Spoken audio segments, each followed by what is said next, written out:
저는 하나님의 사랑과 하나님의 계명에 대해 말씀해야 한다는 영감을 받았습니다. 저는 하나님의 만인에 대한 온전한 사랑이 그분의 복음 계획의 모든 축복에 담겨 있으며 하나님이 주시는 가장 중요한 축복들은 그분의 율법에 순종하는 자들에게 주어질 것이라는 사실에 대해 말씀드리고자 합니다.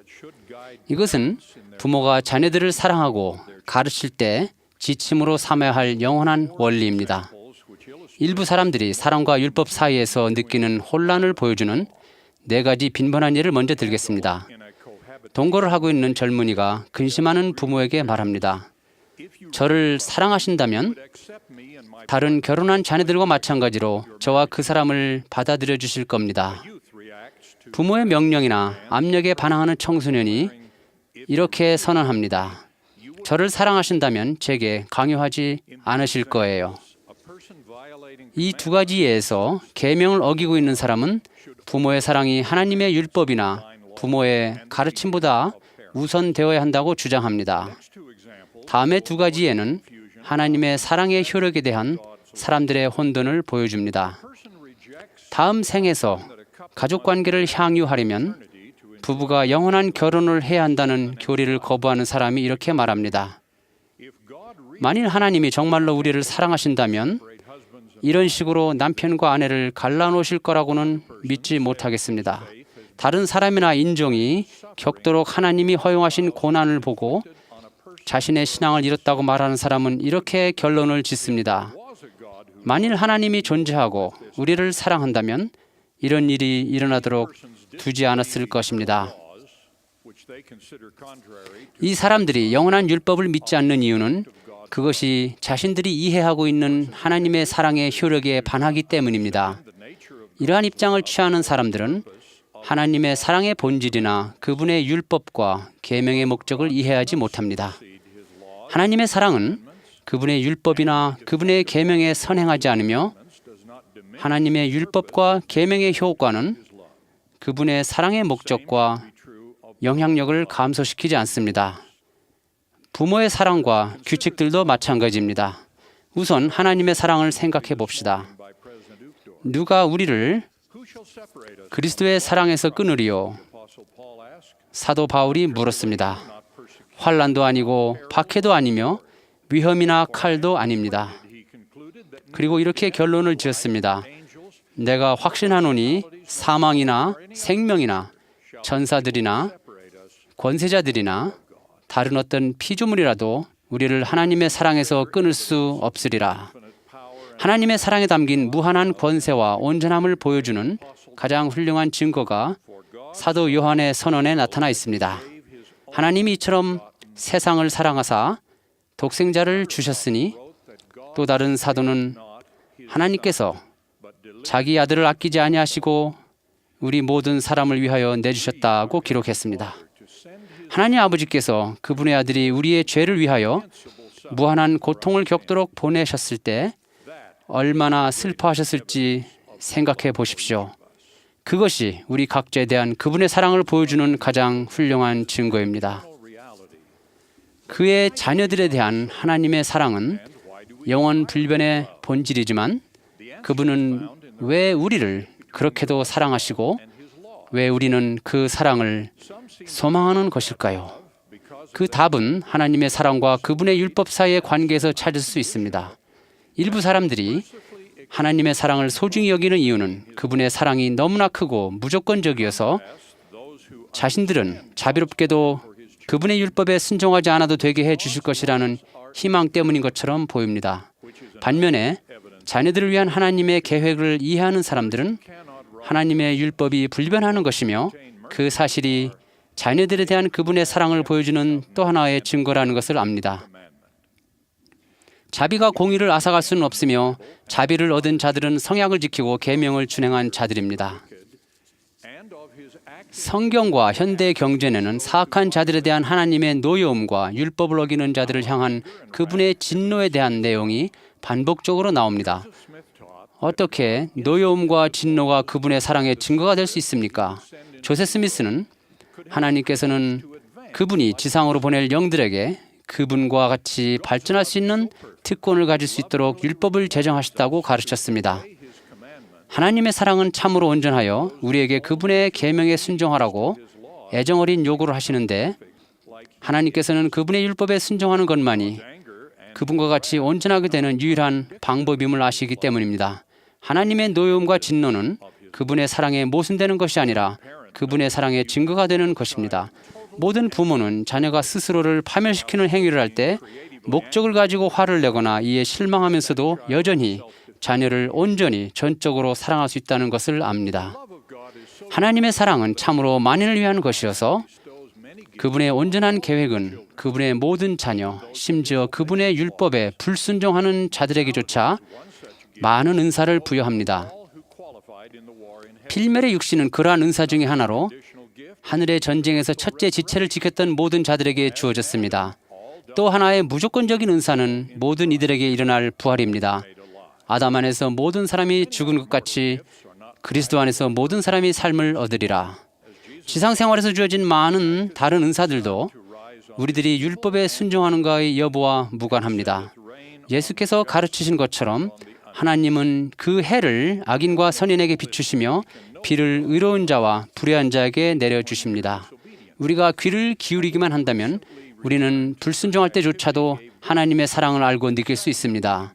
최근에 교회로 다시 돌아온 여성이 성찬식 말씀에서 이런 이야기를 했습니다. 하나님께서는 제가 그분을 거절했을 때에도 늘 그 자리에 계셨습니다. 언제나 저를 인도하셨고 그의 친절하신 자비로 저를 감싸고 위로하셨습니다. 그러나 저의 분노로 인해 그러한 상황이나 느낌을 알아차리지 못했습니다. 하나님의 가장 큰 축복들은 분명 하나님의 율법과 계명에 순종할 때 주어집니다. 핵심적인 가르침이 현대의 계시로 주어졌습니다. 이 세상의 기초가 놓이기 전에 하늘에서 변경될 수 없게 선포된 율법이 있어 모든 축복은 이에 근거를 두나니 우리가 하나님에게서 어떠한 축복을 얻을 때에는 그것이 근거를 두고 있는 그 율법을 순종하였으므로 얻게 되는 것이니라. 이 위대한 원리는 많은 것들의 이유를 밝혀주는데 예를 들면 자비와 공의가 속죄로 인해 함께 충족되는 것을 이해할 수 있게 해줍니다. 또한 하나님께서 그분의 자녀들이 선택의지를 행사하기에 앞서 개입하지 않으시는 이유를 설명해 줍니다.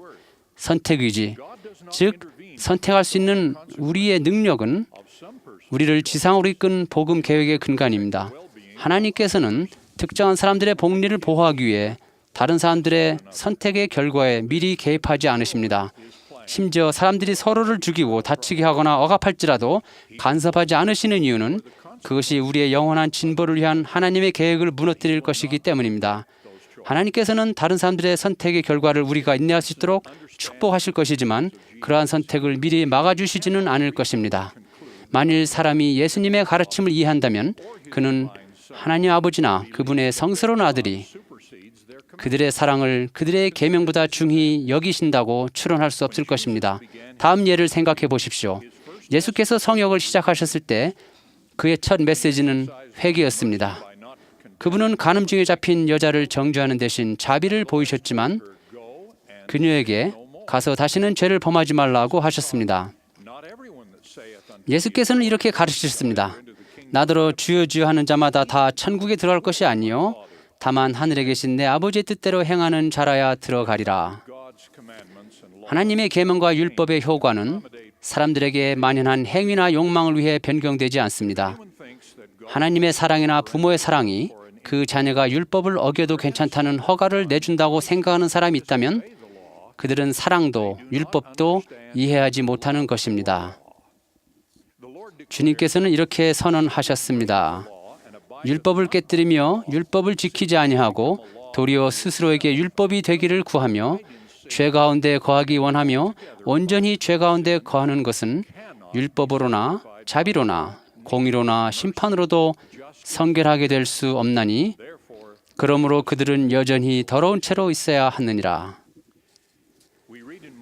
우리는 현대 계시에서 모든 왕국에는 주어진 율법이 있다고 배웁니다. 예를 들면 해의 왕국의 율법을 감당할 수 없는 자는 해의 영광을 감당할 수 없음이니라. 그리고 달의 왕국의 율법을 감당할 수 없는 자는 달의 영광을 감당할 수 없느니라. 그리고 별의 왕국의 율법을 감당할 수 없는 자는 별의 영광을 감당할 수 없느니라. 다시 말하면 최후의 심판으로 우리에게 배정되는 영광의 왕국은 사랑으로 정해지는 것이 아니라 하나님께서 그분의 계획 안에서 제정하신 율법으로 정해지는 것이며, 그 계획의 목적은 우리가 하나님의 모든 은사 가운데서 가장 큰 은사인 영생을 받기에 합당하게 되도록 하는 것입니다. 부모가 자녀들을 가르치고 대하는 데 있어 이러한 원리들을 적용할 기회는 많습니다.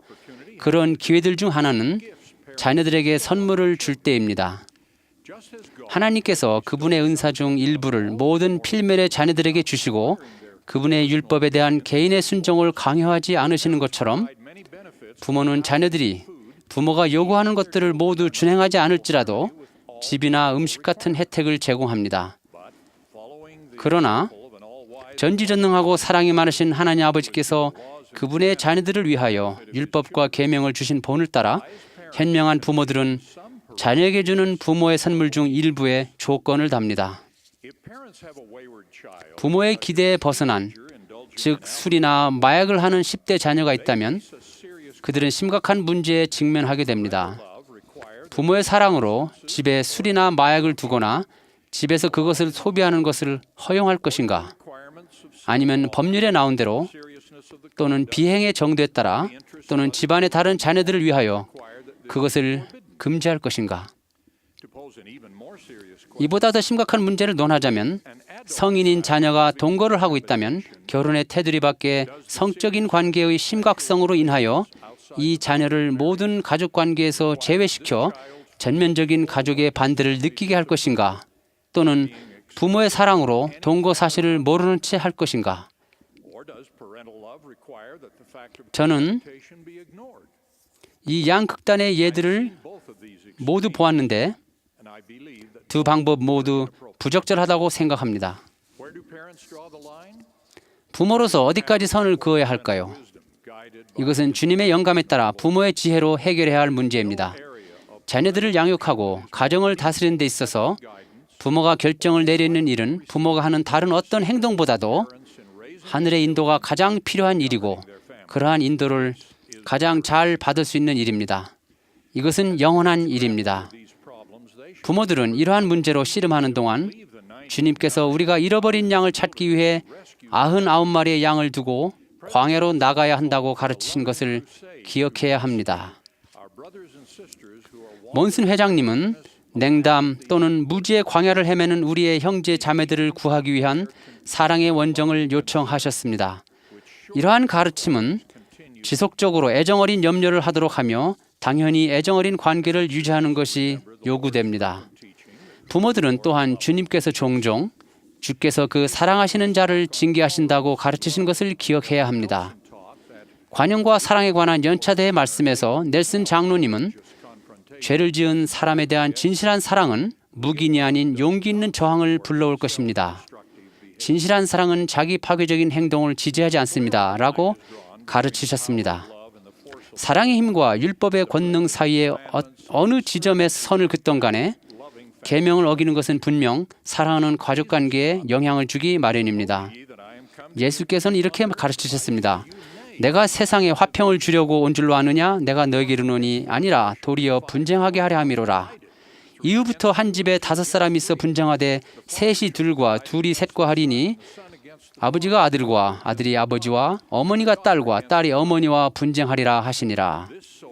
이러한 엄숙한 가르침은 가족들이 하나님의 계명을 지키려 노력하는데 하나가 되지 못할 때 분쟁이 있을 것임을 상기시켜주는 것입니다. 우리는 사랑하는 가족관계를 손상시키는 것을 피하기 위해 최선을 다하지만 때로는 그런 후에도 관계의 손상이 일어날 수 있습니다. 우리는 사랑하는 가족이 탈선하여 우리의 행복이 훼손되는 현실을 견뎌야 하는 압력 가운데서도 서로 간의 사랑이나 하나님의 사랑과 율법에 대한 이해로 결속하려는 끈기 있는 노력은 손상시키지 말아야 합니다.